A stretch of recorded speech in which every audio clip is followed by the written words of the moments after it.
Hey guys, so today I want to talk to you about training splits. So I made a post on Instagram last week talking about some of the different kinds of training splits that there are and how to even go about planning your training split. Now, for those of you who don't know, a training split is a training schedule. So really, it's how you split up your volume, which is your amount of sets and reps per body part within a certain time frame, usually within a week. So for most people, a split is going to be set up on a 7-day cycle. So that is just easy, it lines up with your week, you can coordinate it with your work week. However, there are splits that definitely vary outside of this time range, and I want to talk to you about some different types of splits today, as well as some factors for deciding what split might be best for you. So I have some notes over here, so I'm going to be glancing over here a bit. I want to make sure that I go through this in an organized fashion, but I want to walk you through what different kinds of splits are and how to decide what split would be best for you based on your goals and your life circumstances. So with that, the first thing that you need to decide when designing your split or your training schedule is, what is my goal? And secondly, what is my experience level? And thirdly, what is my life schedule? So I think those are the three main questions. So first off, what is your goal? Is your goal to compete? Is your goal to lose body fat? With that, in the larger context, that's when experience level will come in. If your goal is to compete, are you a first-time competitor? Or are you going to the Olympia? If your goal is to lose body fat, are you new to training? Do you already have a program in place and you need to make further progress? So it's all about where you're starting and where you're trying to go. That's gonna be the most important thing for structuring anything in your life, is understanding where you're at objectively and where it is that you want to go. So with a training split, you need to understand your goal, because your goal, say if it's to compete in a certain class, is going to dictate what kind of training you need to do. And what do I mean by that? So for instance, if you are a figure competitor, as I have been, your main areas are likely, depending on your natural strong points, are going to be needing to bring up your lats, bringing up your delts, and potentially, say, bringing out your quads. So your training program needs to be centered around those body parts. What does that mean? It means that we likely won't spend as much volume. If we think about our piggy bank of volume, how much we can handle in a week in terms of training, we won't spend as much in chest movements or in arm movements, because those aren't our primary goals of development. Or if you're a men's physique competitor, you're probably not going to be training legs twice a week. Not because training legs is, something that we want to avoid. We need a balanced physique overall just to be structurally sound, but because in terms of your overall goal, legs aren't being judged in men's physique. So it's important that we distribute your volume accordingly and use it for your muscle groups that will be judged on. So understanding if your goal is competitive like that you're gonna need to tailor your program according to the areas you need to bring up. Or if your goal is, say, lifestyle, then I think more importantly, you kind of tend to look at, what is my life schedule and what is it that I'm trying to accomplish? Am I trying to lose some body fat? Do I just wanna have a routine in the gym where I can go to the gym 3 to 5 days a week, spend 45 minutes there, train my muscles, make sure I'm building some strength and supporting my bone health? What is your goal? And understanding that's going to provide the context for which you can set more specific guidelines around your split. So then from there, you look at your life schedule. And this is where I think there's a differentiation between bodybuilding or being competitive or advanced and being a lifestyle client or having just general life goals or being a beginner. Because with that, if say your goal is a lifestyle goal, say you want to lose 30 pounds by your wedding and you can train 4 days a week because of your work schedule. You work 6 days a week, and you know that you need to commit Mondays to taking your kid to soccer practice, and Fridays to date night, and Saturdays are a designated family day or sports. So you have those 3 days where you can't, and you gotta take a rest day. So 4 days a week of training is realistic for you. Great, so now that we know how many days in a week, the frequency at which you can train, then we can build a training split. Then we need to think, okay, you've got 4 days in a week to hit everything in your body. So what's a good way to split it up? Then I like to say, okay, a great split for that would be an upper-lower split, where you would do maybe Monday, Tuesday, upper, lower, Wednesday rest, then Thursday, upper, Friday, lower, Saturday, Sunday rest. So you have 4 days, so then you could do an upper-lower split, and then you're hitting everything with a good amount of frequency. You're getting enough volume across all body parts. And because you have so much rest, it's okay to hit your whole upper body one day and then hit your whole upper body another day that week, because you'll have time between and plenty of days to rest. What if you can only train 3 days a week? So backing it up even further. Then I would say a great split to do would be a full body split. So that could be every other day. That would be 3 or 4 days a week. But you could do you could do full body 1, rest, full body 2, rest, full body 3, rest, rest. So then you can make sure that you're hitting everything through the week, but you're only training 3 days a week. Another option for 3 days a week would also be to do an upper lower, but so in week 1 you do upper, lower, upper, then in week 2, lower, upper, lower. So you would rotate just based on the week, and you would just make sure you're going back and forth between upper, lower, upper, lower, upper, lower, and it would just fall differently each week because of the frequency of days. So that's where your frequency really comes into play. Now, if you can train 5 days a week, that gives you a lot more flexibility as to what you can train. And even still, if you can only train 4 days and you don't want to do an upper lower split, there's still an opportunity there to split things up a little bit more. So you could do say if you're competing wellness and you can only lift 4 days a week, or your goal is to bring up your legs, then you could do a push, legs, rest, pull, legs, rest, rest. So you can still kind of split it up in a push, pull, legs, which is a very classic split. Push being your chest, shoulders, triceps, pull being your back and biceps, and legs being quads and hamstrings, which you could split up or do all your quads and hamstrings together. So there's different ways to split that up as well.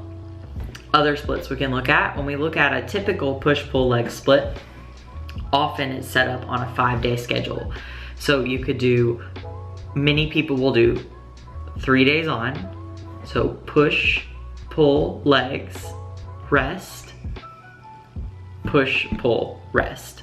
If you needed more leg volume, you could do push, pull, legs, rest, upper legs, rest. So that would be like a 5-day split where it's across a week span. And I would say that's probably my go-to split for most people. As you get more advanced and your workouts become more intense, the frequency of your rest days will likely need to be higher, at least at some point in your program. Keep in mind that you don't have to be on one split forever. I was on a push-pull legs rest, upper legs rest split for almost 2 years, and I made a lot of progress with that. Although the exercises changed within that split, that was my layout for the week, and I liked it because it coordinated well with my life schedule, and mentally I kind of think in a week setting, so I just kind of arrange things like that.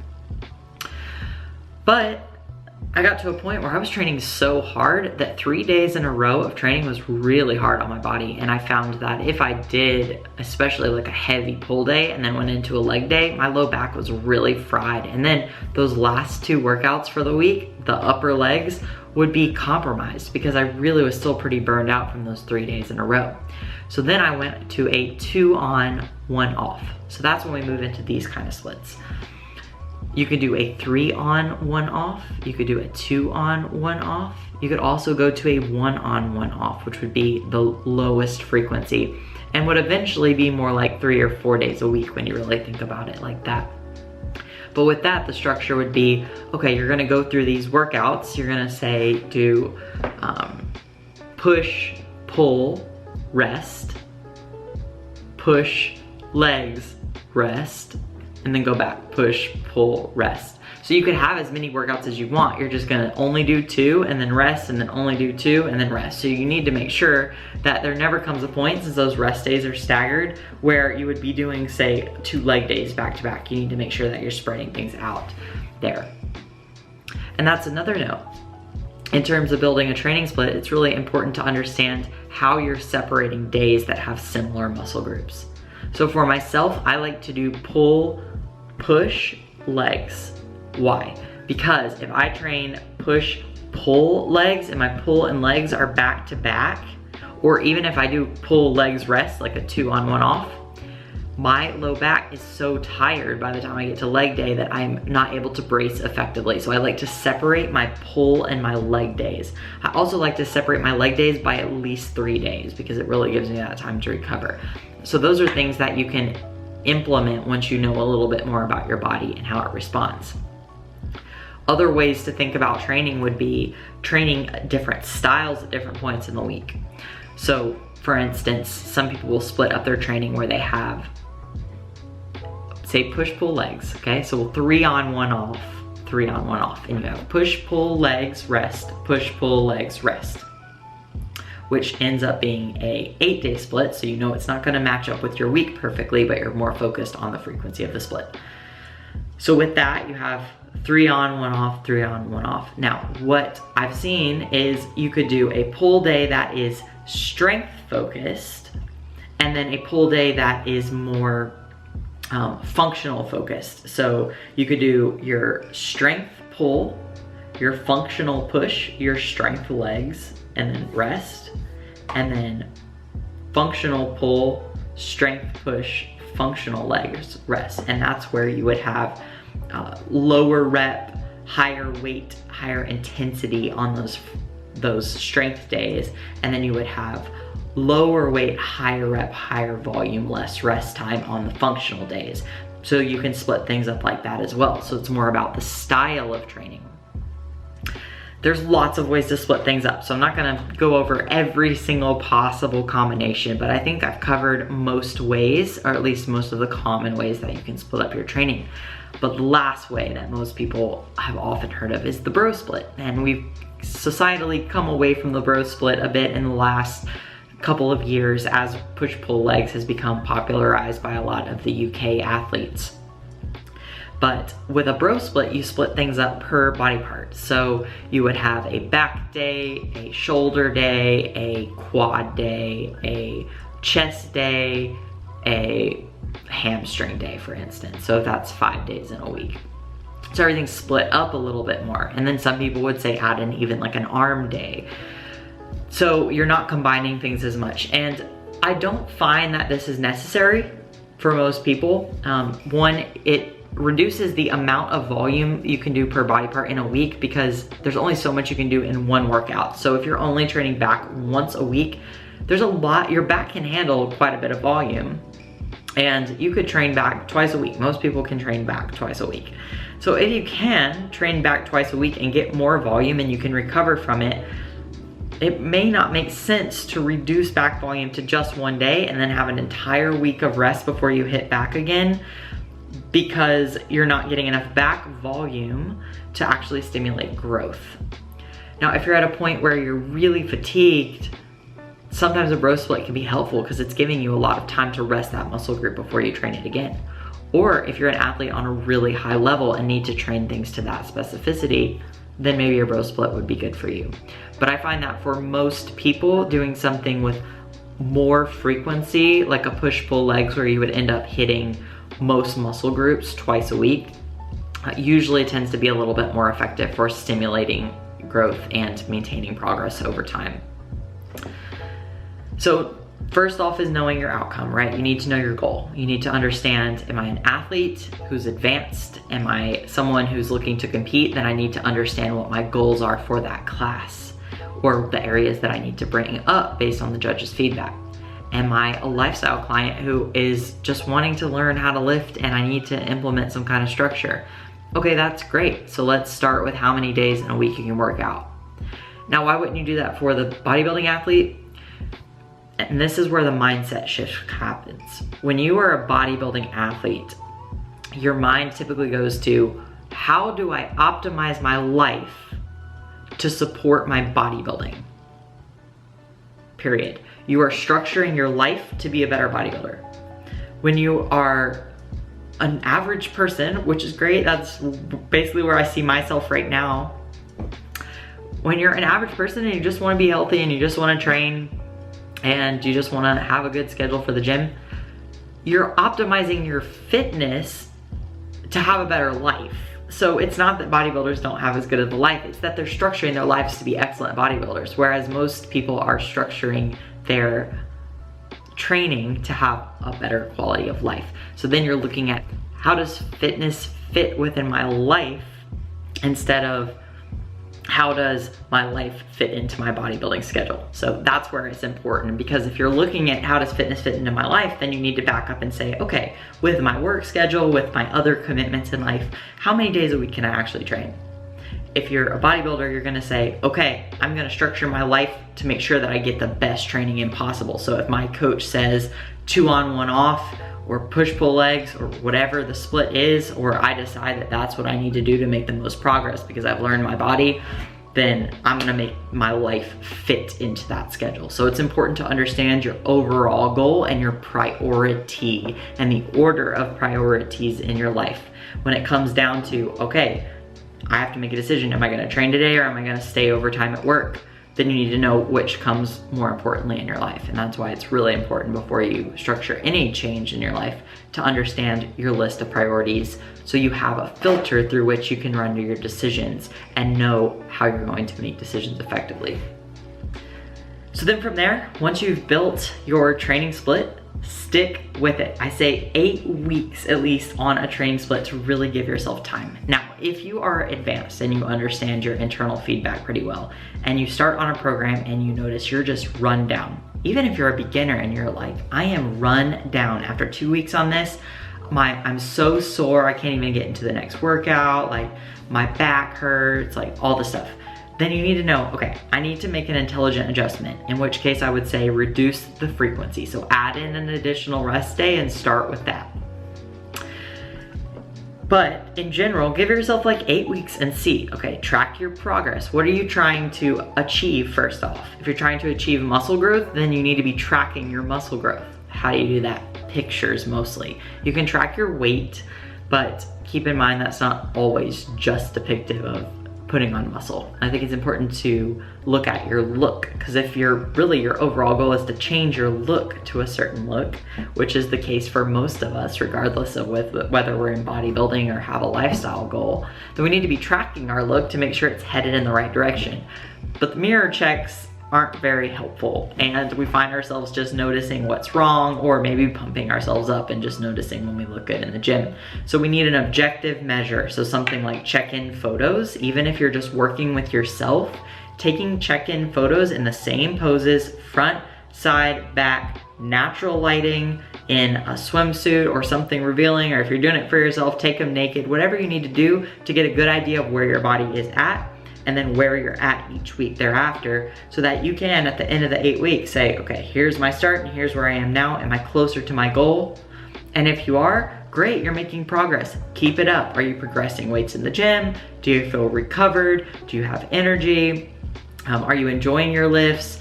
Are your joints in a good spot? Check in with yourself about all of that stuff and track your progress to know whether or not it's working.